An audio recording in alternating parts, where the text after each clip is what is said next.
के लिए। आज को मार डालेंगे तो कल होगा ही नहीं। मैं बचा लूंगा। অবশেষে পূর্বাসের কালকে মুভিটি রিলিজ দেওয়া হয় এবং রিলিজে পুরো আগুন ধরিয়ে দিয়েছে এবং তুলপার করে দিয়েছে পুরো নেট দুনিয়ায়।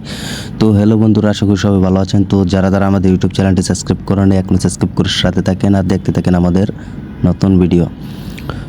তো পূর্বাসের মুভিটি 3 দিন আগে রিলিজ দেওয়া হয় এবং প্রথম দিনে প্রায় মুভিটি 200 থেকে 250 কোটি টাকা কালেকশন করতে পেরে সক্ষম হয় এবং মুভিটি অন রাউটে প্রায় 15 থেকে 16 ট্রেডিংয়ে চলছে। তো চতুর্থ দিনে মুভিটি প্রায় 500 কোটি টাকা কালেকশন করতে পারে এবং সব মিলিয়ে মুভিটি প্রায় 700 কোটি টাকার মতো কালেকশন করতে পেরেছে 5 দিনে মিলিয়ে।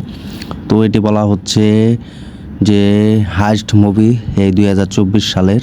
তো পাঠানকেও হার মানিয়েছে এই মুভি। তো প্রবাসে এই মুভিটি খুব দারুণ চলছে এবং সারা অল দুনিয়ায় ব্যাপক সাড়া পাচ্ছে এবং অটোটিতেও সাড়া পাচ্ছে। তো অটোটিতে প্রায় 4.5 কোটি টাকা বিক্রি হয়ে গিয়েছে অল টাইম। তো হটস্টারে না তেমনটা জানা যায়নি। তো নিউ আপডেট আসলে আপনাদেরকে জানিয়ে দিতে পারবো। তো পূর্বাসে এই মুভিটি আসলে এর আগেও আমরা জানি সালার মুভি একটি ভালো ব্যবসা করতে পারেনি, তারপরে প্রবাসে কালকি মুভিটি নিয়ে আসে এবং দর্শকদের মন জয় করে ফেলে এবং মুভিটি ভালো ব্যবসা করতে পেরেছে। তো অমিতাভ বচ্চন এবং দীপিকা এবং প্রবাস অনেকে অভিনয় করেছে অভিনীত এই মুভি। তো এই মুভিটি আসলে বলিউডের যে বিখ্যাত চায়না মুভি বলা হয় সেই মুভির মতো একটি রূপ ধারণ করেছে মুভিতে। তো অনেক ক্যারেক্টারকে দেখানো হচ্ছে পূর্বাসের। তো একটার পর একটা ক্যারেক্টার চেঞ্জ হতে চলেছে। তো পূর্বাসে মুভিটি খুব দারুণ ব্যবসা করতে পারছে।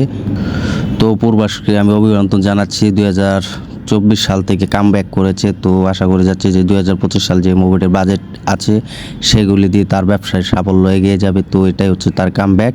তো পূর্বাসের মুভিটি আপনাদের কাছে কেমন লেগেছে এবং ট্রেলারগুলো কেমন লেগেছে তা কমেন্টে জানিয়ে দিন। তো আমার তো প্রথমে ট্রেলার এবং টিজার দেখে আমার পুরো মাথা ঘুরে গেছে। তো মুভিটি ভালোই লেগেছে আমার কাছে এবং ট্রেলারটি যে দেখানো হয়েছে যে অমিতাভ বচ্চনের সাথে যে আমাদের অমিতাভ বচ্চন স্যার তার সাথে যুদ্ধ করা এবং ফাইট হয় এবং তাকে যে হারিয়ে দেয় সেই দৃশ্যটা খুব ভালো লেগেছে আমার কাছে। তো আপনার কাছে কেমন লেগেছে তা কমেন্টে জানিয়ে দিন।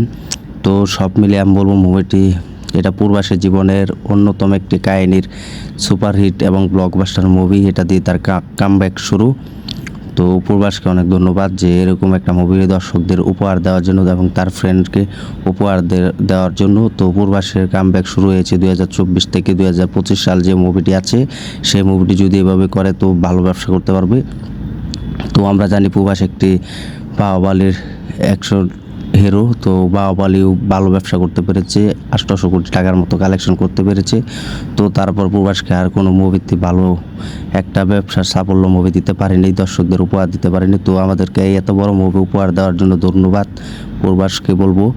তো আপনারা যদি মুভি দেখে না থাকেন তো এখনই দেখবেন। যারা ইন্ডিয়াতে আছেন তারা অবশ্যই তো দেখবেন, আর যারা বাংলাদেশে আছেন তারা তো দেখতে পারবেন না, বাংলাদেশে রিলিজ হলে তারপর দেখতে পারবেন। তো আমাদের এখন বাংলাদেশে যে হলগুলো আছে সেই হলগুলোতে এখন বলিউডের মুভি দেখানো যাচ্ছে এবং দেখানো হচ্ছে। তো সব মিলিয়ে বলিউডের মুভি আমাদের বাংলাদেশে রিলিজ হচ্ছে, এটাই হচ্ছে আমরা দেখতে পাবো। তো পূর্বাসের মতো এই মুভিটি যেন প্রায় 1 নাম্বার জায়গা দখল করে ফেলেছে বলিউডে। তো পূর্বাসের কাছে অন্য কোনো বলিউডের মুভি তো পাত্তা পাচ্ছে না এবং পাত্তা দিচ্ছে না পূর্বাসে। তো এরকম মুভি অনেকবার থেকে দেখা যায় এবং কেউ নিয়ে আসতে পারেনি। তো এবার পূর্বাসে নিয়ে আসছে সেই মুভিটি।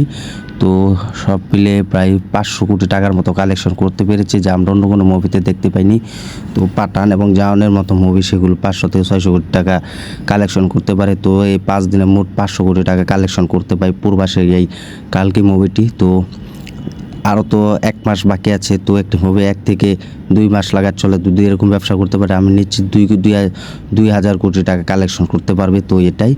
তো আপনারা কমেন্টে জানিয়ে দিন এবং আপনারা যারা প্রবাসের ফ্যান আছেন তারা অবশ্যই মুভিটি দেখবেন এবং মুভিটি দেখে ভালো লাগলে আমাদের ইউটিউব চ্যানেলটি সাবস্ক্রাইব করে দিয়েন। আর যারা আমাদের ইউটিউব চ্যানেলে যুক্ত আছে সবাইকে অসংখ্য ধন্যবাদ ভিডিওটি দেখার জন্য। তো সবাইকে অনেক ধন্যবাদ এতক্ষণ সাথে থাকার জন্য।